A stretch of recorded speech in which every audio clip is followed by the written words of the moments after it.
কোরআনে সূরা বাকারার ২৯ নম্বর আয়াতে আল্লাহ তাআলা বলেছেন, তিনি সেই সত্তা যিনি তোমাদের অর্থাৎ মানবের কল্যাণার্থে পৃথিবীর সব কিছু সৃষ্টি করেছেন।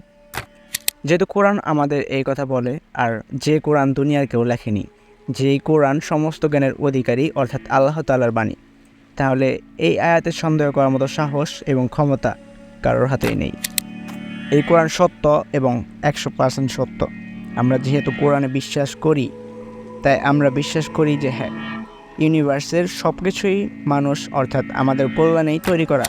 অর্থাৎ এই মশা আমাদের কিছু না কিছু উপকার করে, কিন্তু মশার মতো এত ছোট প্রাণী কিভাবে আমাদের উপকার করে আসুন বলছি। ডেঙ্গু জ্বরে প্রাণ গেছে আরও ৮ জনের। ২৪ ঘন্টায় মারা গেছেন ২ জন। হাসপাতালে নতুন করে ভর্তি হয়েছেন ২,৩৩১ জন। শুধুমাত্র গত মাসেই হাসপাতালে ভর্তি হয়েছে প্রায় ৬,০০০ রোগী।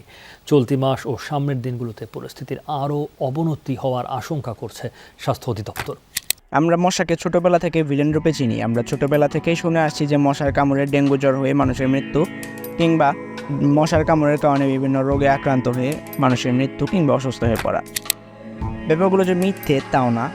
প্রতি বছর প্রায় ১০ লাখ মানুষ মশাবাহিত রোগে মারা যায়, যার দরুন মশা পৃথিবীর সবচেয়ে প্রাণঘাতী প্রাণীতে পরিণত হয়েছে। এমনকি দ্বিতীয় বিশ্বযুদ্ধেও যতগুলো মানুষ না মরেছে, তার থেকে বেশি মানুষ মৃত্যুবরণ করেছে এই মশার কামড়ের মাধ্যমে যে রোগ বাহিত হয় সেই রোগের মাধ্যমে। ম্যালেরিয়া, ডেঙ্গু জ্বর, চিকনগুনিয়া ও জিকার মতো মশাবাহিত রোগ পৃথিবীর প্রায় ১০০ কোটি দেশে ব্যাপকভাবে ছড়িয়ে পড়েছে।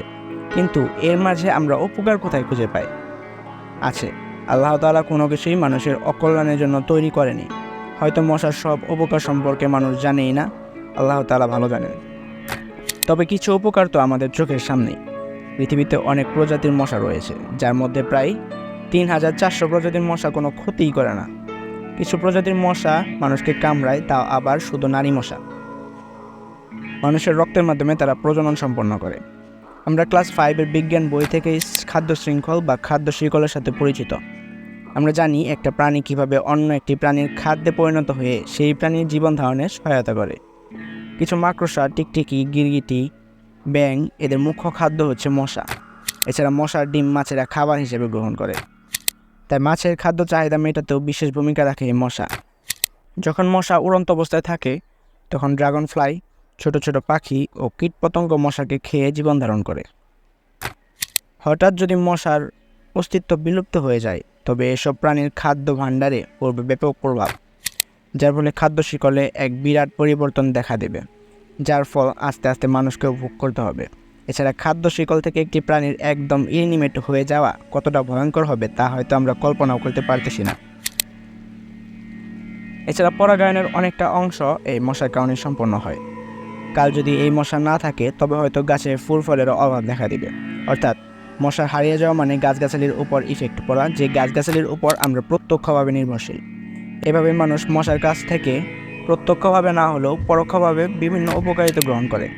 আল্লাহ তাআলাই ভালো জানেন তিনি কোন প্রাণীর মাধ্যমে কতটুকু উপকার করতেছেন আমাদের, তিনিই ভালো জানেন। আমাদের জ্ঞান খুবই স্বল্প, যার মাধ্যমে খুব স্বল্পই আবিষ্কার করতে পেরেছি।